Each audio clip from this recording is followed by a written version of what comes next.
అందరికీ నమస్కారం అండి. తెలంగాణ రాష్ట్ర ప్రభుత్వ ఉద్యోగులకు పెండింగ్ బకాయిలు కొత్త పీఆర్సీపై మరో సంచలనం తాజా సమాచారం. సో ఈ వీడియోలో వీటన్నిటి గురించి పూర్తి వివరాలు అయితే తెలుసుకుందామండి. ముందుగా వీడియోని సపోర్ట్ చేసే వారందరూ కూడా వీడియోని ఒక లైక్ చేసి మీ తోడు ఉద్యోగ మిత్రులకు వీడియోని అయితే షేర్ చేయండి. ఛానల్ని ఫస్ట్ టైం కనుక విజిట్ చేసినట్లయితే తప్పనిసరిగా సబ్స్క్రైబ్ చేసుకుని పక్కన ఉండే బెల్ సింబల్ని యాక్టివేట్ చేసుకోండి.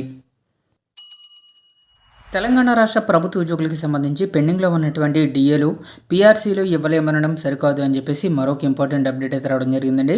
ప్రభుత్వ ఉద్యోగులకు ఇచ్చిన హామీలను అమలు చేయకుండా డిఏలు పీఆర్సీ ఇవ్వలేమనడం సరికాదని టీపీటీఎఫ్ రాష్ట్ర ఉపాధ్యక్షుడు శ్రీనివాస్ గారు, అలాగే జిల్లా అధ్యక్షుడు రాజు గారు విమర్శించారు. ఆదివారం జిల్లా కేంద్రంలోని ఉమాపతి భవన్లో జరిగిన జిల్లా కమిటీ సమావేశంలో వారు పాల్గొని మాట్లాడారు. రాష్ట్ర ప్రభుత్వం ఉద్యోగులకి సంబంధించి 4 వాయిదాల డిఏను జూలై 2023 నుంచి అమలు చేయాల్సిన పీఆర్సీని అడగద్దని, అవి కావాలంటే నెల నెలా జీతాలే ఇవ్వలేమని ముఖ్యమంత్రి ప్రకటించడాన్ని తీవ్రంగా ఖండించడం జరిగింది. అయితే సుమారుగా ఈ 2025 జనవరి డిఏతో కలిపి ఒక 6 డిఏలు అయితే పెండింగ్లో పడ్డాయండి. సో కాబట్టి ప్రభుత్వ ఉద్యోగులకు సంబంధించి పెండింగ్లో ఉన్నటువంటి డిఏలను తక్షణమే క్లియర్ చేయాలి. సో వచ్చే నెల నుంచి నెలకి 500 కోట్లు చొప్పున బకాయిలను అయితే రిలీజ్ చేస్తామన్నారు. ఇది ఎంతవరకు అమలు అవుద్దో చూడాలండి. ఇకపోతే 2023 జూలై నుంచి అమలు కావాల్సిన రెండో పీఆర్సీని వెంటనే ఇవ్వాలి.